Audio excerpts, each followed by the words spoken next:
One of the fastest ways that you can ruin your photographs is by having a poor composition. You would have heard it before, composition is king. It's really true. In my opinion, there's 4 critical aspects that make up a great photo, and something that you should really keep in mind every time you're out shooting. Your location, your composition, the light, and then your post-processing. In this video here, I want to share with you some solid advice for composition. Composition is actually quite simple. The problem arises when we try and overcomplicate it. So let me pull up a few example images here and share with you some advice and things that I've learned over the years of being out there capturing the landscape. First and foremost, think of composition as big dominant shapes. We're really just aligning major shapes out there in the landscape. If you look at this image here, for example, the major shapes, there's 3 that I'm seeing really. We have this huge portion on the right-hand side, which encompasses the foreground plants as well. Then on the left is the vast expanse in the background, the fjord and the mountains. And then third, I'm going to include that sun star as well. So we really have 3 big shapes that are being balanced out. Similar to if we go to this scene here, it's the alignment of shapes. So we've got a big tree on the left-hand side, over on the right is another tree, and then of course we have the creek and cascades in the middle. Now, it's not always going to be 3 shapes, but think of composition as the alignment of shapes, all right? So we've got large stones here, we've got the flow of the water, and then we've got the sea stacks in the back. So we've got about 4 key elements there. Now, when it comes to aligning the shapes, that's what we're doing with composition. How do we compose everything within our frame? First and foremost, I think it really helps think about the center point of your image, okay? That's where you're going to begin, because the alignment of the shapes is all being aligned either side or around that center point. It really helps not to be thinking about the edges. And why? Because we don't want to really lead people to the edges. The center of the image is here. My goal generally in most images I make is to have the viewer end up in this area, which is what I call the centralized zone. I'm not saying they have to end up in the dead center. I want them though to be in that centralized zone and not on the edges. And why is that? Well, if we put things of high detail and attention on the edge of the frame, it pulls the viewer's eye across too much and basically they fall off the frame, and we can also create an imbalance. By bringing the viewer's eye to that centralized zone is allowing for the viewer to be balanced out in the frame if we align our big shapes correctly. So let's look at this image here. I'm using the tree on the left-hand side as what I'd call edge control. It's a subject there, but see how it's curving inwards? It's preventing the eye from drifting away to the edge. That big strong line there is like a little boundary. What do we have on the right-hand side? Another tree. Now I know it's subtle, but there is a tree there, okay? It's a big shape. And then of course, the predominant shape is in the center here. Now it's not dead center, but it's in that centralized zone. So where would the eye be inclined to go and finish up and remain? You guessed it, right there, centralized zone. Nice and balanced, not being pushed too far to the left, not being pushed too far to the right. This one here is just the exact same recipe. Huge shape on the lower left, balanced out by the shapes on the right, which is our rocks. What does that leave in the middle? We have a nice opening there, and that's a nice opening for the eye to flow through, especially when you use slow shutter speed on water, because those textures and the motion of the water has a pulling effect, pulling the eye through. And then where do we end up? You guessed it, centralized zone. This is why I'll often have the horizon, as you can see.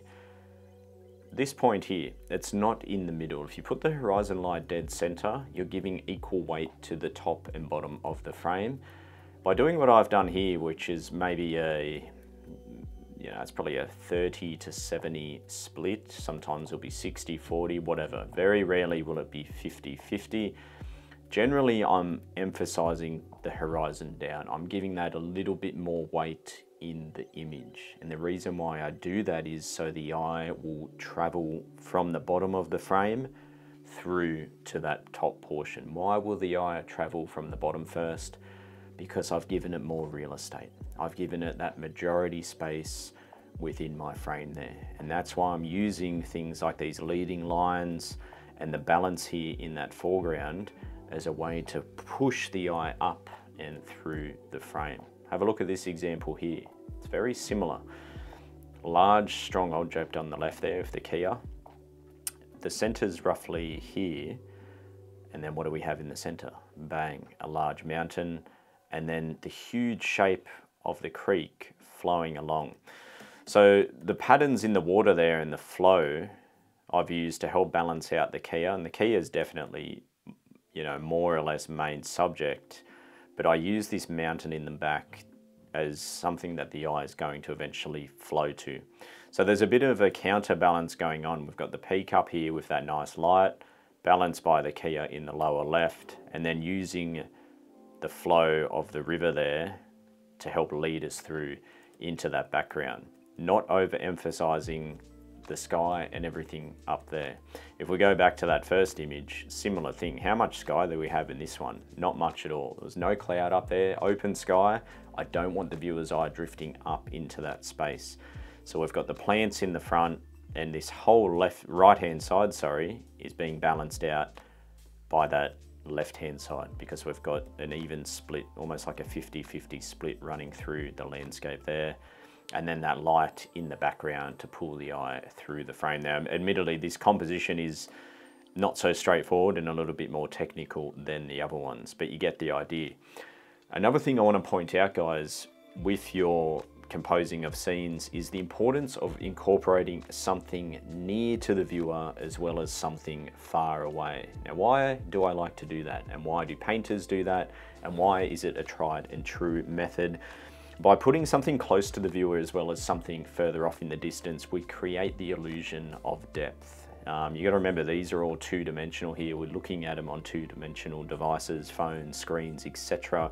But why does it feel three-dimensional? By incorporating something close to the viewer, we're giving them some big details to be able to interpret. You can see even right now, these plants in the front have a lot more detail to our eye than the plant back here.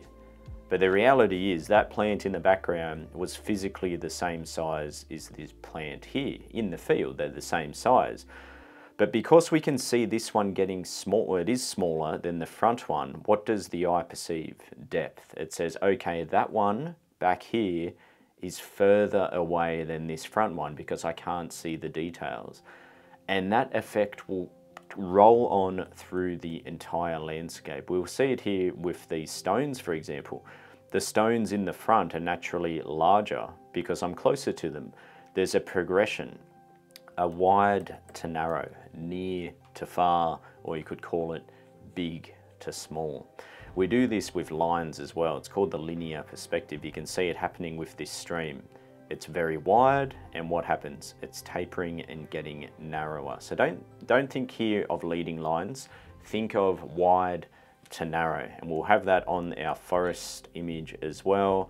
We have a very wide open space, and then we can see that transcending off into a vanishing point. The linear perspective, wide, flowing to narrow, and we can create that with our shapes, just showcasing the near and far. We've got this rock here, very close, highly detailed, and then there's a progression of rocks getting smaller, smaller, smaller.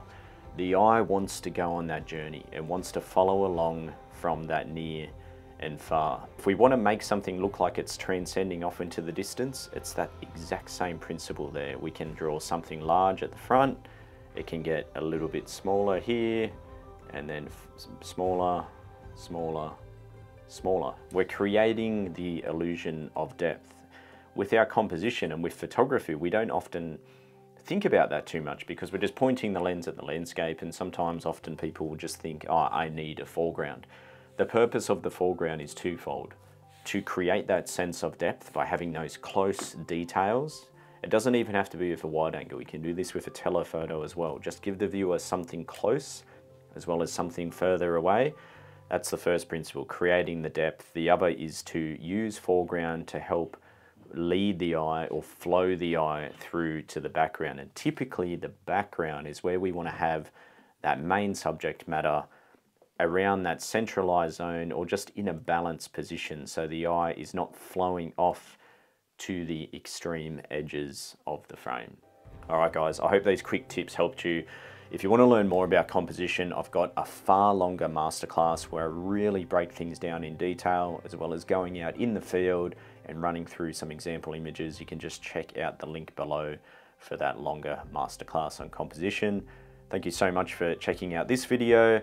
Any questions or comments, leave them below and I'll go back to you, and I look forward to seeing you in the next video. Cheers.